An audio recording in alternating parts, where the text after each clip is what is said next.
Hello, all you beautiful people, and welcome to the LCS. A single keystroke kept Jensen away from his first ever LCS title, but since then he's clawed back to win two, and I'm sure it made it all that much sweeter when he was actually able to take that trophy home. You know, and I gotta say, kudos to Jensen for talking about failure. Yeah. The first 20 minutes of that were about, I messed up my Zonias, Bjergsen was the best, I got mean for a year, and then, you know, he was like, but I'm over it now, you know? And I think that just shows failure is a precursor to any success, right? And there are a lot of players who, they get that level of pressure, they crumble, and he was like, no, I'm gonna keep on going, and now he's still in the league and we remember him as a champion. Right, I don't even, I remember watching that live or whatever, and I don't actually even care that he didn't zone us there. I cared that they went for that team fight in the first place. I thought they were hard griefing going for that fight. He talked about it himself too. Their team comp was very strong at split pushing. I much would have rather preferred, like he said, he just send it down mid, end the game, send the other four to stop the backs. Perfectly fine with me. That would have been the better call. So I don't care about the zoners, I cared about whoever made that call. And the last 5 minutes of that got me. The fact he was holding that title at the end of the day when he was with Team Liquid, like talking about the fact that still understanding, like at that time, sure, like I felt like I had everything figured out. But now understanding that if you're a master, you're still constantly a student learning the game and getting better and better. So I love the fact that his mentality was there and he got the championships to back it up. And it's those 2 points that I love to smash together, right? It's important for us to normalize failure on the path to success. And a lot of it ties into some of the things we've been talking about this split with people moving up from academy, people like Contracts getting a second shot. Where it's like, look, you may have considered his time in the LCS done, but that was just step one along a very long journey for him still chasing a title. And so want that kind of mindset to be more pervasive throughout the LCS community as we evaluate careers and the way that people, you know, are stepping up to failures and trying to overcome them. Now, after only 1 day on patch 11.13, we're already starting to see some evolution in the meta here if we kind of reframe back towards what's going on in the LCS. Yep, right now. it is a new day. When you're seeing things like LeBlanc being picked or banned, like those type of things that you haven't seen much at all. And it's because of the mage changes that's come through, and it's kind of influenced the jungle picks as well. Seeing LeBlanc Lee Sin as an example. Now the Lee Sin moving away from lanes, coming into the jungle, and then you're now seeing picks like LeBlanc versus Akali versus Silas is a good counter pick as well. And I think it's a lot fun to see that based off those patch changes. Right. I kind of hope that we keep seeing more meta changes. Like, there's been so many different characters or champions played in each role so far. I really, really want to see Zed. I swear I'm not biased. Like, it might have been, like, come on, one of the most iconic fights we can think of is the Zed versus Zed thing, which can't happen anymore, of course. But it's so fun to watch champions like that have that high skill expression that go for these lane kills. I love that. Has something made him particularly viable right now in your mind, or it's just Just a wish, yeah. a Cloud9 wish right I there? lost 3 games with him in solo queue, so Okay, it's I'm fine. 0-3 on him right now. I don't know if it's a me thing or a champ. I'm blaming Not making me. a good case It's for me, it right not now. the champion. Yeah, you can tell why you never became a lawyer. Yeah, and, you know, and in addition to what we've been seeing mid, there's some picks that haven't shown up yet that are showing up globally, like for instance TF, you know, with the Everfrost cost changes. So it's going to be interesting to see now that LeBlanc is in, are there going to be more adaptations across the rest of the meta? Would love to see who's the one to bring that out for the very first time. As we transition from meta to teams, though, I think it's natural that we talk about two of the mainstays of the LCS in Cloud9 and Team Liquid. Cloud9 trending up. Yeah, I mean, look, it's because it feels like now that you have actual time, Sven in the lineup, ready to go, and Perks playing playmakers, even got that Ash catch him. too, man. Playmakers and painmakers. Exactly. $5 million He got his eyes back before he didn't have them. True. And so, like, I just think that it's great to see it. I know that the biggest concern for me for so long, not even just the fact that in the meta, you know, the rumble there for Blabber and also just seeing different looks there in the mid lane, trying to figure out the meta coming out of MSI. And it feels like not only is this patch amazing for them, that we're seeing Diana in the jungle, Akali, and I hope to see the LeBlanc once again there for Perks. It's just working out. Yeah. And on the other side, a team that is trending, but kind of just trending static, is Team Liquid, right? So Team Liquid is a team that, you know, obviously is still dealing with roster changes. And they've looked good against the bottom half of the league, but they've still yet to beat one of the elite teams, right? And when we think of Team Liquid, typically we think, oh, they're creating advantages early game. That's what they were last split. But it's a different team without Alfari there. Jenkins is still great, but it's still not the team that was smashing you before 15 minutes. Still waiting for Alfari to make his return to the the LCS stage. Outside of those two, though, I think we have to recognize the surprise of yesterday when it came to Dignitas Quantum Pay taking down TSM Acadian with that player of the game pop-off. It looked good. For me, this was the best look we've seen all summer long from Dignitas, and it was off of the whole question mark of that. You just lost Dardoch.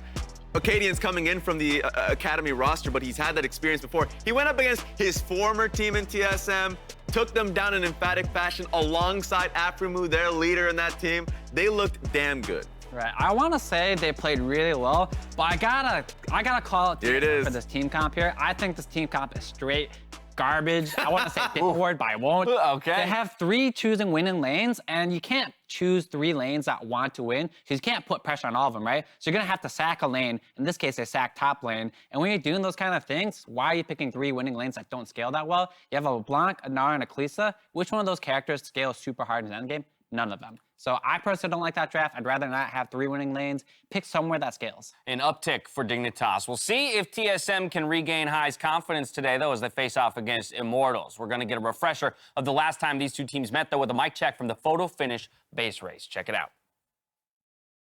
If the Barber's name is Barber, then well played. Baba Boo. Baba Boo. It's really good for me to TP. Watch out. Let me W. Oh, they use Yumi ulti. It's really good for me to TP. I'm ulting you. I ulted him. I'm fine. You can I'm kind of looking. I'm kind of Jungle, no looking. flash. Jungle, no flash. I'm looking. It's all you guys. It's all you guys. Jungle, no flash. Jungle, no flash. Look. No, Yumi down. No, double kill. Nice. Good job. Okay. I am strong here too. Lean no flash. There's nowhere really good for you to TP to. The slick's bad, guys. I'm almost here if he goes in. Hey, he went in. Look at Lee. this. Look at I'm Jason. tweeting you, man. I have an ult. Oh. Wait, he's 1 HP. No flash. Good job. Okay. I'm here, Sin here. Ulting. He's gonna flash. Trillius. He still might kill Sin here. She has no flash. I'm not there, guys. I'm not there, okay? Nice. I'm getting the creeps. I'm getting the creeps in base. We're fine. Nice. I have ulti. I will coming in 5 seconds. I will pull pink ward. Okay, damage. Yeah, let's go. 3, 2, 1, go. I got it. Nice. Bully, no flash. Their HP really low. I'm fine. Okay, Take this one. Easier. Can you look easier? Tristan. No, I'm 1 There's Yumi and I'm 1 HP. Okay. I'm dead. Look for Ezra, no E. I think we kill Ezra and Yumi. Grenad's below. Grenad's ult. Go Drake. No ultimate. Go Drake. But Yeah. They're TPing both, by the way. Can we go on the DP? Yeah. Nice. God, David. Okay. Just hit. Hit.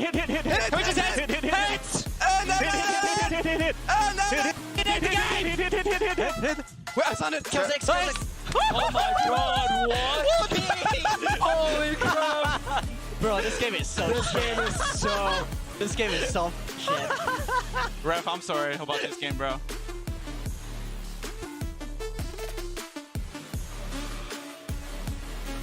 One of the wildest finishes in LCS history. Baron steals both ways. A Nexus at half health as the other goes down. You can see the confusion across the players' faces, our faces, the casters' faces in the moment, in not really knowing who had actually won that game. I'm still confused. Yeah. How did it happen? Yeah, with the viewers won. Yeah. Right? Viewers won. Well, so the last time that these teams, faced off, it was an absolute humdinger of a game, right? Dinger. A humdinger, baby. But these are two of our better performing teams in Summer Split when it comes to records. Obviously, Immortals has had their ups and downs, but so has TSM. They've had their fair share as well. Yeah, I just focusing more on like the fact that Immortals, right? Because Immortals, their record this summer is great. It's been fantastic, mostly the front half of it. The question for us is the fact that, can they beat a top-tier team, the teams above them? The answer is no. Okay. Yeah, All right, well, we know where High lands. There we go. But I think it's also important because one of the things we've talked about with the Immortals' success is their team identity, the way they play together, and of course, their drafting. Yeah. The good news with Immortals is they do have an identity. They like to draft quad melee. They really like to draft Nocturne in the mid. Nocturne's only gotten stronger with the changes to Stride Breaker. My concern here is if you look at the last 4 wins, 3 of them involved Nocturne, and the game yesterday involved Nocturne, but they also prioritized Rumble, who's not quite as good on this patch due to the W nerfs. Right. This player's not as good in the jungle. So I would like to see Immortals show a little bit more flexibility in what they pick on this patch because things have changed, but their strategy seemingly hasn't. So maybe a team, that was adversely affected by the patch changes by virtue of what you're talking about. You want to stick with those, quad AD comps. You are looking for some AP from the jungle, but tougher to find that. Yeah, and here's the thing. I think that Immortals are a very flexible team, and Sandy as a player goes into his champion pool, Spring Split, had the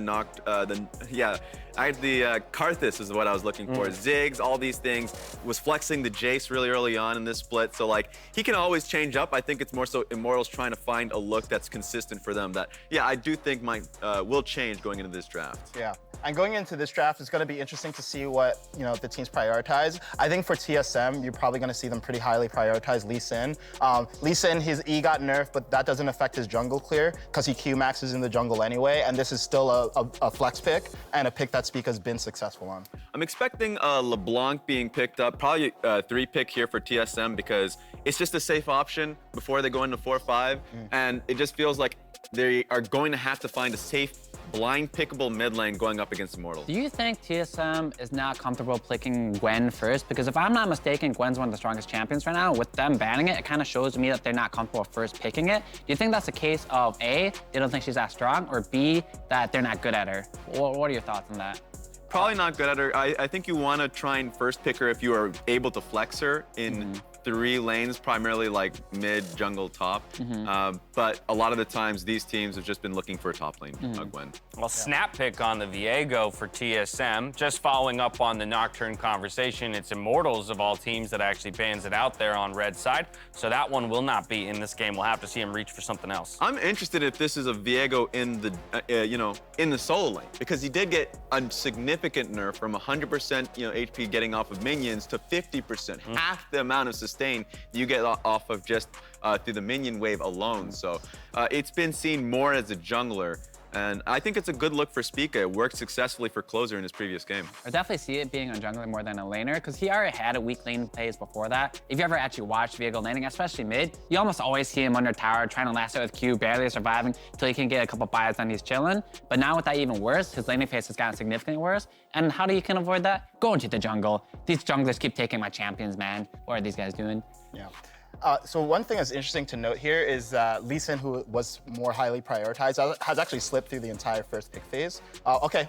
All right, it looks now like the we might hover. be getting it now. There And we the go. pick. So I guess now TSM, they have the option with Viego and Lee. Just pick which matchup you like, and then you can swap Lee Sin into the jungle if you don't want him into a lane. You can swap Viego into the jungle if you don't want to deal with the reduced sustain in lane as well. So I like the flexibility, the triple flex picks that TSM has prioritized here. I would love for Lee Sin to go into the top lane, knowing that he's going up against a Renekton matchup. Oh, with the Diana hover. There it Right. is. Ooh. Wow. This is going to be a really so- interesting comp. Yeah. I actually don't really like this. They have all 3 of their top sides shown already. Like, they're hiding their AD carry, they're hiding the support, but I don't really think he can counter pick like a Tristana / whatever IMT does here, because he could pick their support here and then ban the counters here, right? Like, say they want to pick like an enchanter, they could just ban Leona and whoever would else punish it. So the fact that they showed all 3 lanes here, you can probably make a good guess at who's gonna go where with it, and it kind of ruins the fact There's that that. Karthus. Karthus time!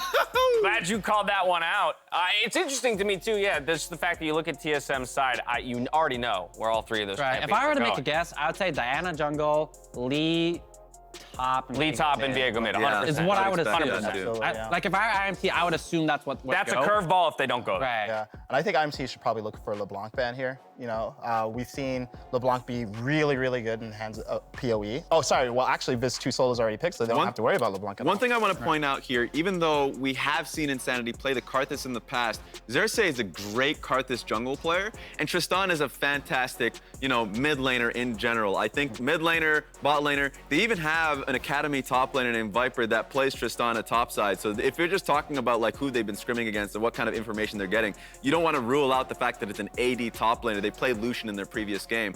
So I just think in general, IMT have not shown their cards in the first phase. Wait, really? With red side. I think it's pretty obvious with what it is. That's Renekton top. That's 99% chance. Well, then why did they ban AD carry. Jace? Who? TSM bans Jace. If you know Renekton's going top, are you really worried about a Jace mid lane?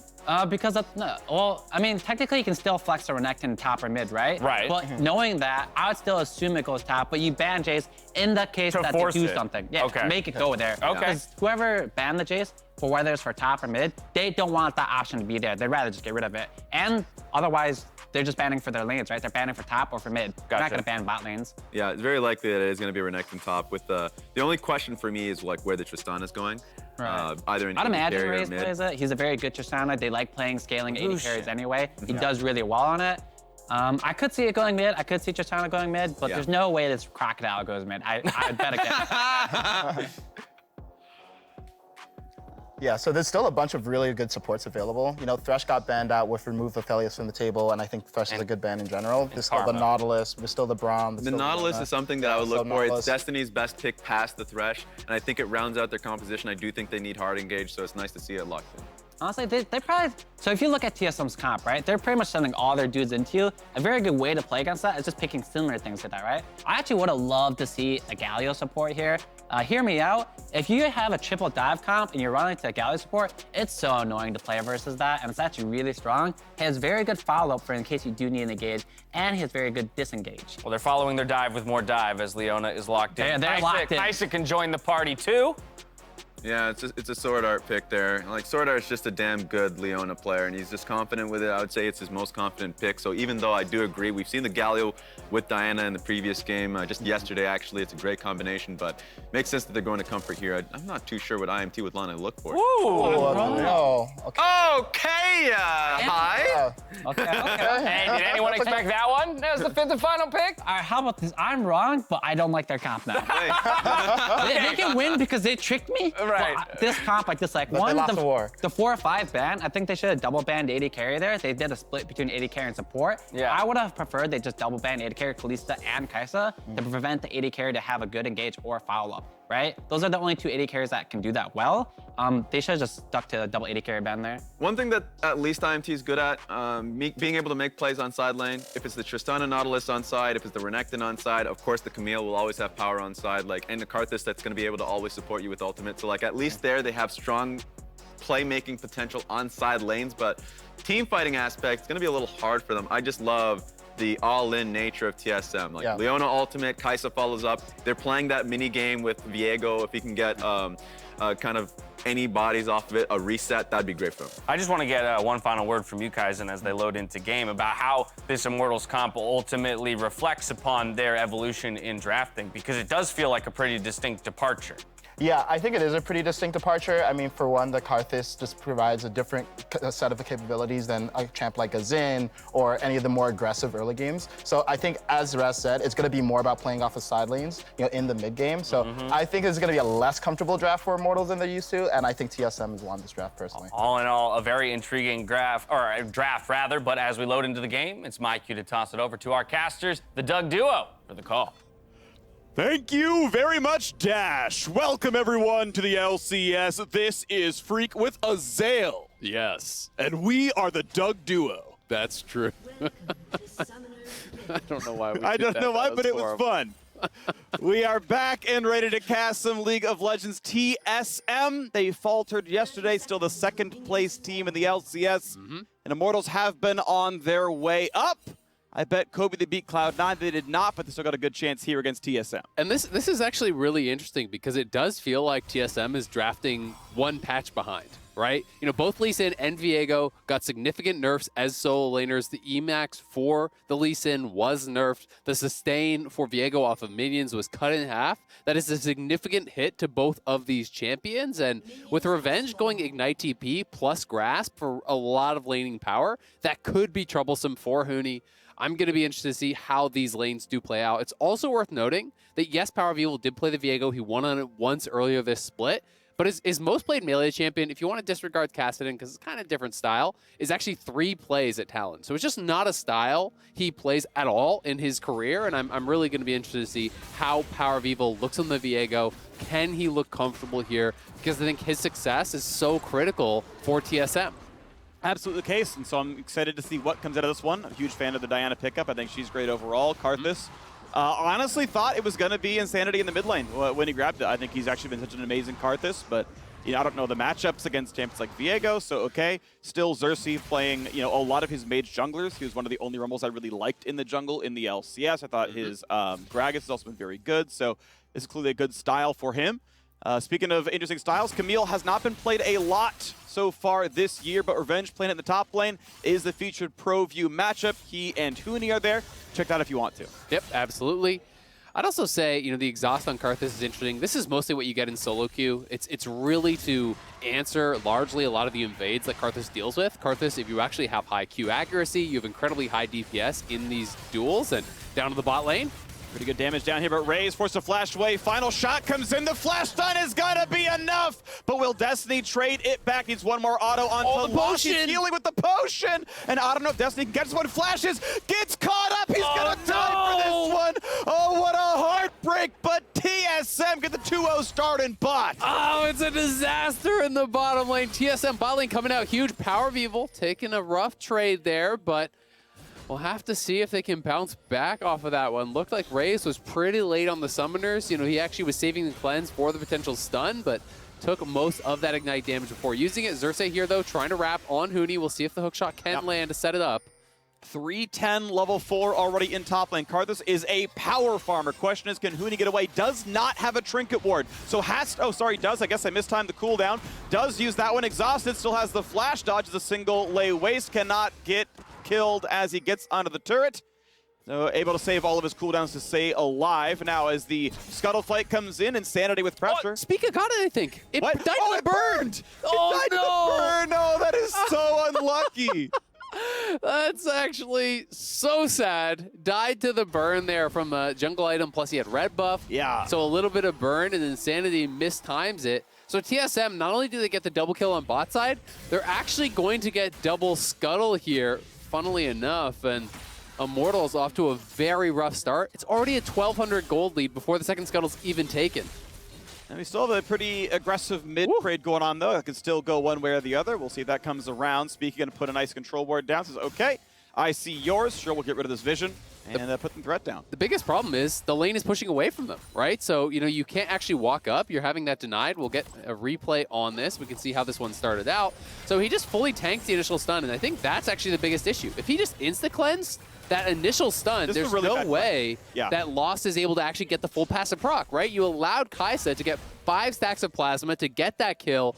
He didn't respect the all-in, maybe thinking they were going to have, you know, just a little bit of a trade here. It wasn't going to be a full commitment, but that you should never die to that. That should just be a cleanse and jump back, and that's the end of it. One summoner down. Instead, way slow on it, ends up using the flash really late, the cleanse really late, so he uses both summoners, still dies.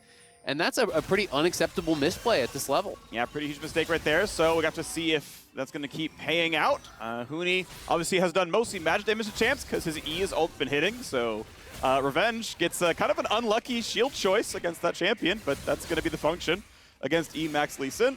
And doesn't get much out of the trades there. Still equal in farm, though. Next one comes in. There we go. That's rocket jump timed appropriately.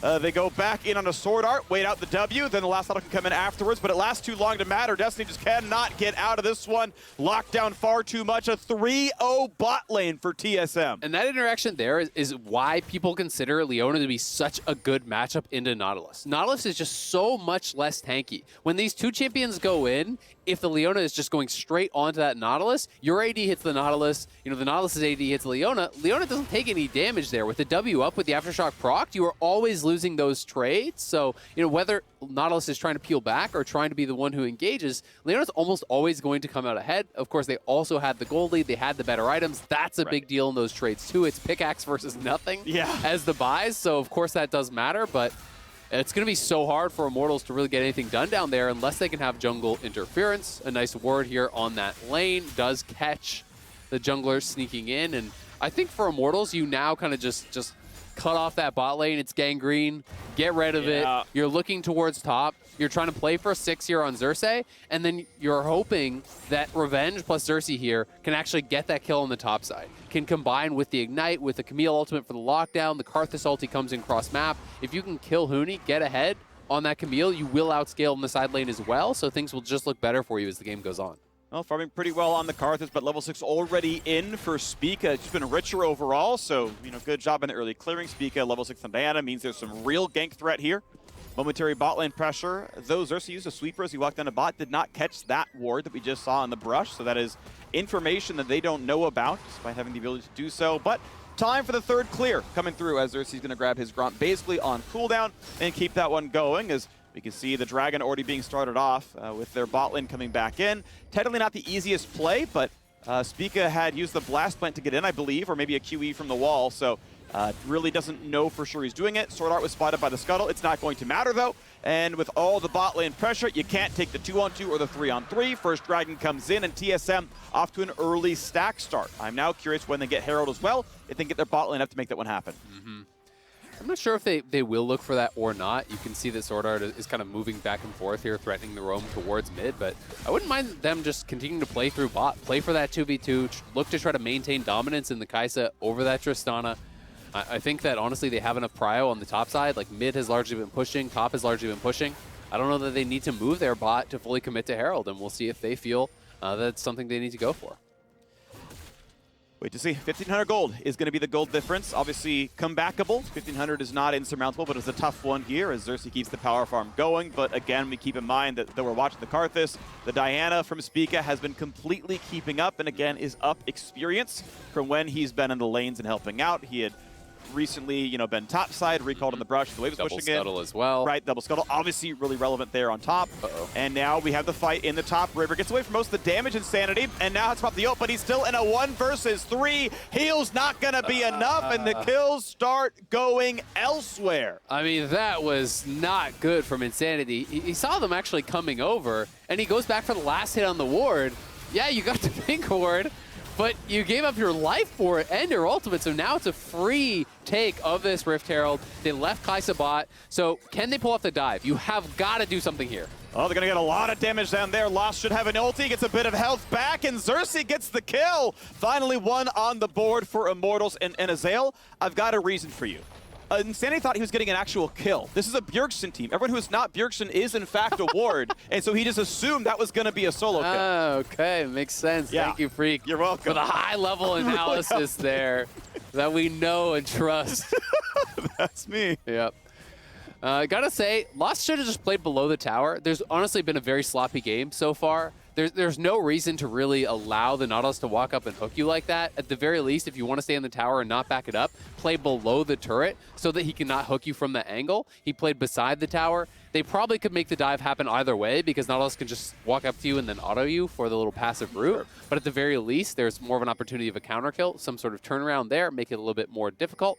No reason not to, but Lost, a little bit of a misplay, does go down, so Immortals at least getting something back for themselves. Okay, good job. Sword Art gets a W on in time, take a much lower amount of damage, but yes, Revenge is in and Lost. You don't have a good way out. Has Flash, it will not get out of the hexagon. Flashes away, but it doesn't matter, should it? Revenge needs an auto attack, gets it, and will drop aggro in time. 2 kills picked up for Immortals, and just like that, they're back in the game. That's a great TP from Revenge, and you've got to look at the teleport cooldown for Huni. It's just barely not up. So they had a really good timer on this. This was really the final seconds they had to actually go for that play. Revenge had TP advantage. He waited all this time. Huni is just now getting his teleport back, so really good play around that. It will be pretty costly on the top side. It actually is going to give the individual advantage probably over to Huni, despite the fact that Revenge picked up a kill, multiple plates going that way. So here it is one more time. They have the deep ward.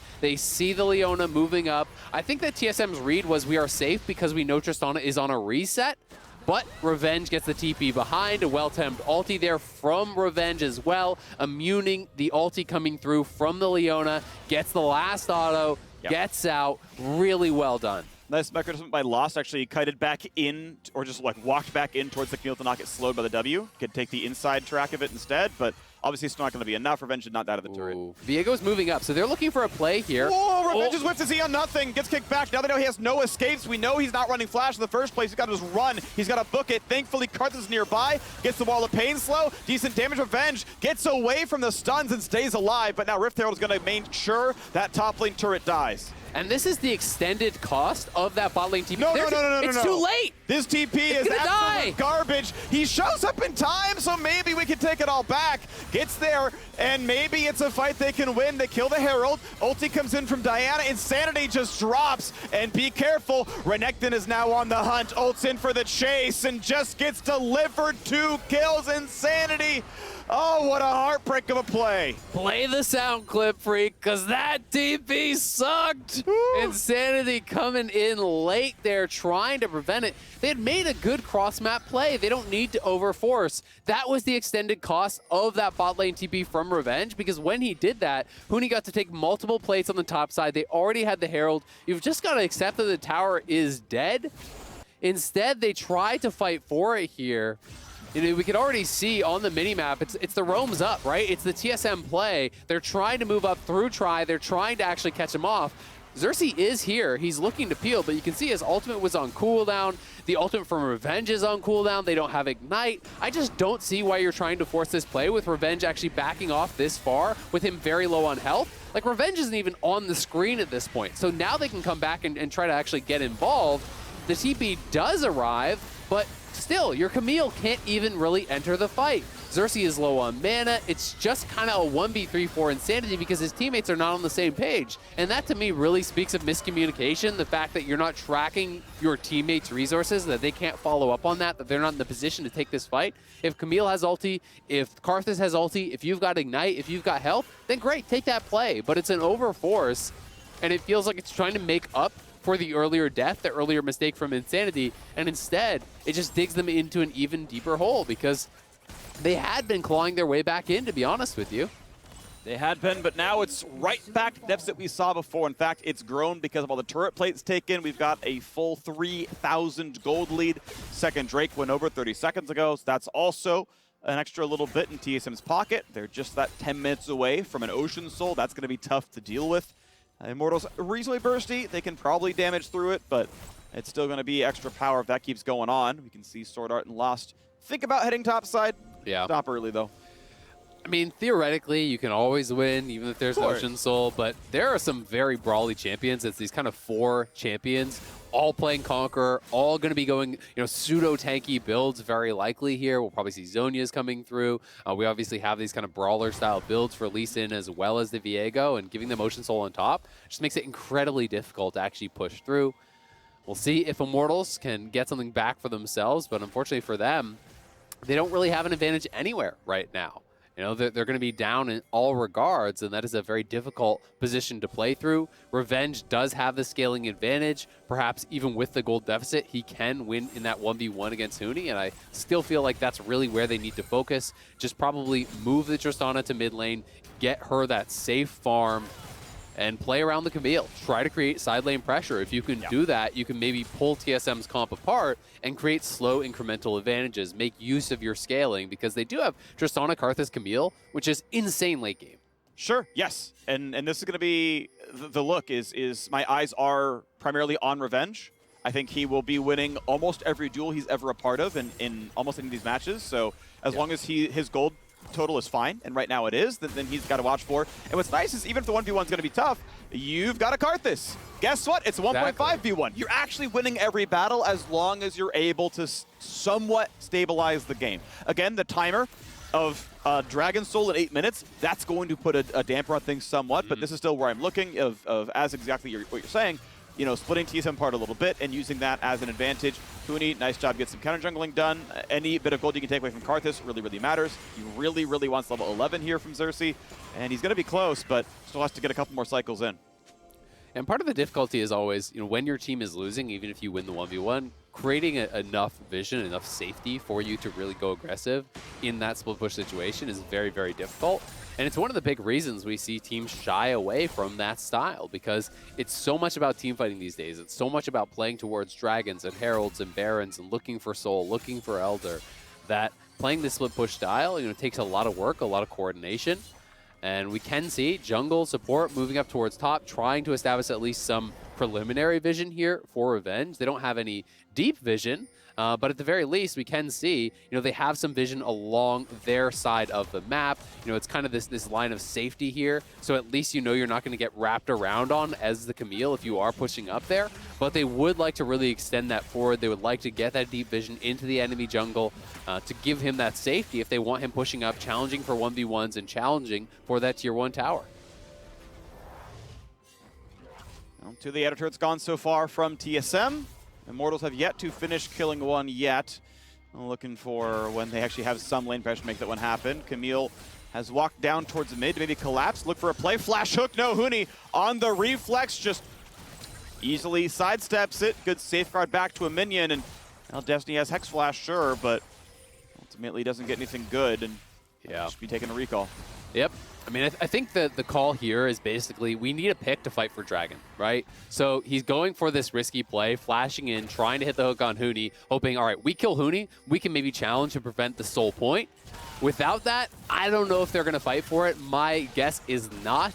I think that they're in such a bad position right now, but it's also a risky proposition to just give it up and allow them to get those 3 quick dragons. So tough decisions now for Immortals. Viego already moving down. Camille is staying up towards that top side. And I don't think that Immortals really have any way to actually get in with no vision and challenge for this. So in my opinion, you just push for towers. You try to take a little bit of gold, try to get that top tier 1, push towards mid, maybe get some damage down there, and hope that you're in a better spot to actually fight at Soul. And thankfully they are. You've got Camille all the way on top side, just soloing the top lane turret. Sadly, no mid lane pressure as the bottom jungle gets taken, the blue buff gets taken, the Gromp gets taken. TSM, good job, getting all that control, taking all those resources. You can see the top lane turret, though, still well above half health, and Power of Evil is now on the way over. Revenge likely does not finish that turret in time, and though Immortals get a wave or 2 of extra gold, well, 2 camps is the same amount of gold and XP, so ultimately even the cross-mapping does very, very little, and now we have TSM only 5 minutes away from Ocean Soul. And that's where you got to credit TSM for the prep, right? They did a very good job actually denying vision. They have so many wards in that quadrant that Immortals couldn't really move in whatsoever. Their vision had been completely denied. When you're down in gold, it's already an off chance that you're going to win that 5v5. Walking in blind, you've got no shot, so TSM playing it out very, very well. As you said, on pace for an extremely early Soul here. And even if Lee Sin is going to get bopped in this 1v1, Viego really isn't at this point. Power of Evil is ahead in gold. He's in a good spot, so Immortals trying to get out to the side lane, trying to disrupt these 1v1s, create a winning position.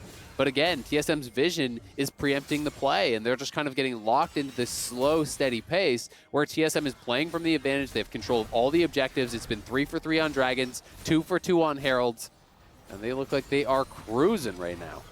They are.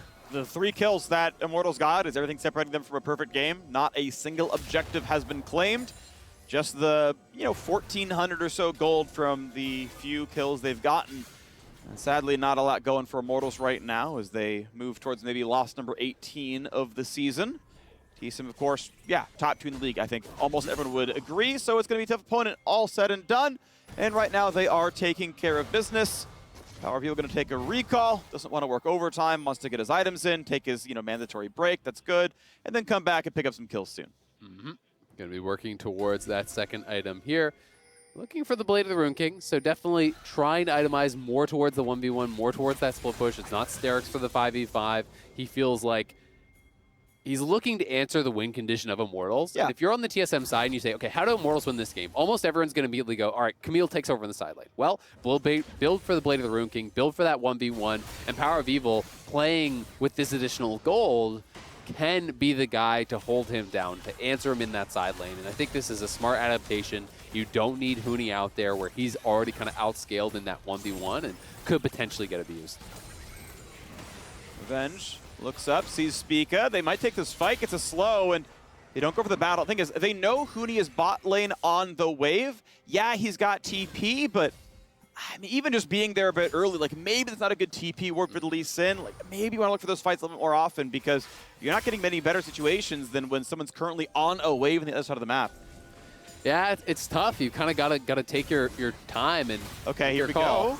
They get the anchor, they get some decent damage. Xanol comes in, Zonius comes in a little bit late, so he's very low. Can they win the back half of this fight? Is there enough re-engaged power? Karthus Spica gets all the shields in the world and just stays alive. Couple of W's. Thank you, Huni. Thank you, Spica. Thank you, Sword Art. Nothing doing. Yep, Locket shielding coming through. So strong as an answer to this Karthus, who relies on this heavy AoE damage, and having that Locket, perfect answer here. Immortals trying to push up, trying to create some sort of advantage off the back of it, but honestly, nothing happening as Spica's regen most of that health.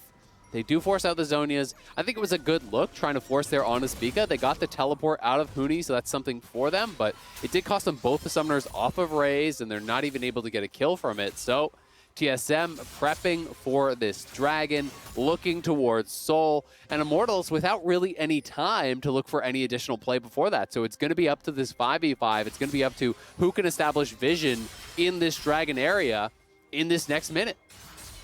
A little bit of extra damage comes in as Xerxes gets the first half of his Void Staff. I'm glad he's not going towards Zonius. He's still got a functioning stopwatch. It's a waste of gold to go for the rest of that item. There's better things to buy, so I like that one, but you're still fighting. You're a molehill, they're a mountain. It's a 5,000 gold difference. The Drakes even add on top of that one for the extra stats with Infernal and Mountain. And here we go. Bottom river is what we care about. Mid lane pushed in first by TSM.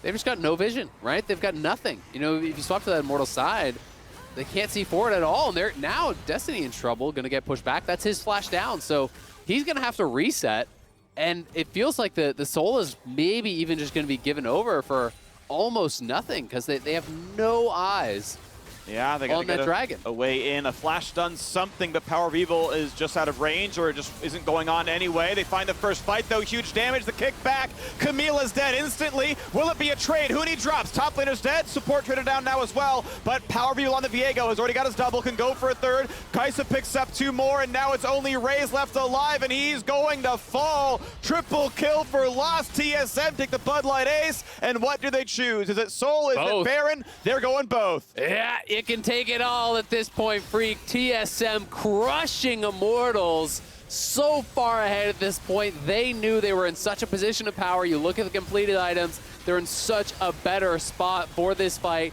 They had choked Immortals out as far as the vision. They could have gone for the Soul, but they see the angle to take the fight. They ace them, they get Baron, they get Soul. This game is so over. TSM have absolutely destroyed Immortals.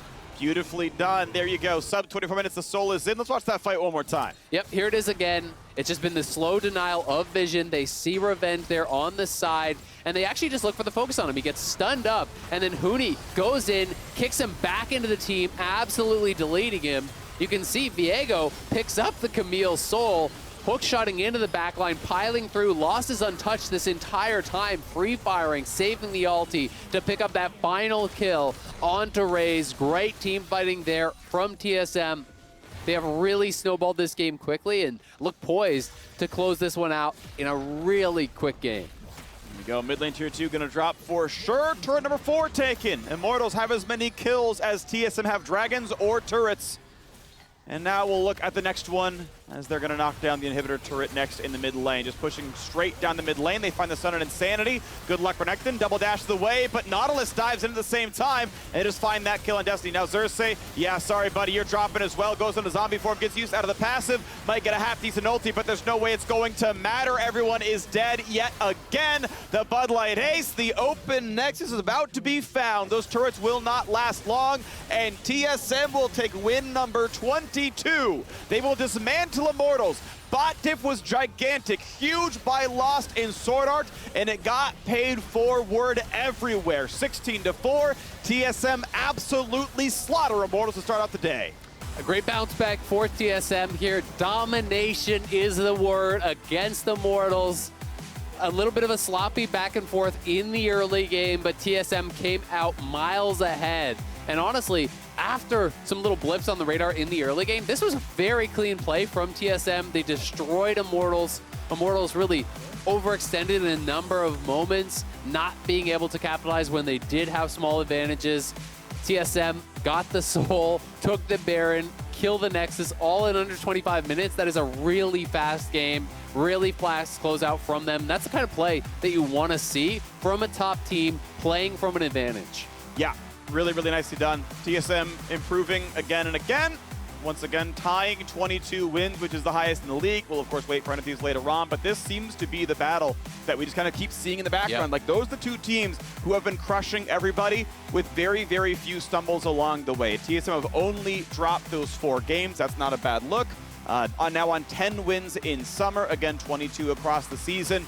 And this is one of those teams to look for, and this is the kind of win you're looking for when you especially look at that loss to Dignitas yesterday. You're like, okay, what's happening? It's like, well, Immortals were a solid like number 5 or 6 team, and it wasn't close. We completely stomped them. Bot diff, which has also been where a lot of eyes are. Lost looking like maybe the weak point of the team, but he and Swordart completely crushed bot lane. And I think there also was a lot of criticism towards them for, oh, you went for this early game team, you know, you didn't do anything with it. Why wasn't Lee Sin ganking for the LeBlanc? You got nothing there. You lost. You know, what are TSM doing? Can they even play these style of comps? They come back today and play what I believe to be a much more early game style team than what their opponents were doing. You know, it's obviously Karthus versus Diana. The Viego is maybe going to get, you know, outscaled as well in the side lane by the Camille. And they played it really well. They snowballed the game. They crushed through. They showed that they can play this style of comp. And I think that's something that TSM has been working on for a while. You know, I talked about in Pick Ban, but Power of Evil's most played melee champion, disregarding Kassadin, excuse me, because it's a little bit of a different style, is literally 3 plays all time. And so now he has 2 on Viego. They're both wins. They are trying to add these different styles and become more proficient, try to become a little bit more flexible. So it's good to see not only the Viego come out, but Power Eagle have an incredible game on it. Yeah. Because I do think that's important for TSM as a team to be building more different options and more different styles through this triple round robin. Like, you've got a lot of games. Make it work. Look towards the future. Look towards playoffs if you're hunting for that title. Absolutely, and it looks like they can keep doing that one. They're 2 games above Cloud9 right now, and, you know, again, tied for wins for first. Now we are joining the Tigris over on Saved with Huni for a Verizon post-game interview. Thank you, Freak. I am here with Huni after this performance from TSM. We got to say, quite a different performance when you compare it to yesterday. So I just want to ask you about how you evolved to come into today for the W. Yeah, I mean, definitely there was a lot of mistake from yesterday that was like, there was a lot of unnecessary death, and as a team, I think there was like a lot of miscommunications too. And yeah, I mean, basically that's what happened yesterday, and that's why I think today, like, we gotta come back as like even more stronger, like that we can actually, you know, perform better. And the casters were commending you for how strong of a performance it was from the overall team today, whether it was you in the top lane or all the way down to the support position across the board. How are you handling going against this particular composition when we see things like Camille? Haven't seen it for a bit, but something that you got to worry about later on in the game. Yeah, I mean, definitely. Like, I'm pretty sure, like, I think even the early game, there was some kind of miscommunications. That's why, like, it was, like, not clean as much as it could be. But I think, yeah, I mean, there was a pretty good thing that I think our bot lane was doing really, really well. So, like, we didn't really have to care about, like, bot lane. And then we just, like, there was a lot of resource that we could actually do a lot of bot around the mid or top. Like, I think that was, like, really easy to play out. And that's why I think we kind of won, like, after, like, the Herald. Like, we got it, and then we got big advantage after. And it was pretty smooth that we just, you know, win, like, as naturally. Yeah, very impressive there in the end. And kind of going back to that laning phase and beyond, though, you were actually the featured matchup for ProView today. And some of the co-streamers were talking about how, the coolest moments sometimes you don't get to see on the main broadcast because they're happening there in ProView. Are there any moments from today and your performance that you would encourage fans to go back on that you're thinking, yeah, I was pretty sick there? Probably like just like kick flash, or like there was some team fight that I was like, oh, just focus on Camille, and then we just one shot Camille, and then we just, even though I died at the team fight at the middle round, we just like, you know, wiped them, and then we just got Nash, and we got Drake at the same time. It was like Soul and Nash, obviously, so like I think it was really easy for us to end the game really, really fast. Yeah. End it fast on a high, which is great considering the next opponent that you're going into. You're facing off against C9. What are your thoughts on that matchup? Yeah, I mean, well, like, they should scare about my Lee, honestly. Like, even last time I played Lee, and then, like, you know, it was, like, so easy for me to play out, and all the team fight was, like, you know, like, I just play well with it, and it was, like, obviously, I think they're not gonna maybe have me, you know, free leasing game, and we'll see. I think I'm really excited for tomorrow match. Always exciting to get to see you play on the stage, Huni. Thank you so much for stopping by. We're going to kick it to a break as always, but on the other side, the analyst desk is going to get you right and ready for a matchup between EG and CLG. A mic check to boot. Stay tuned.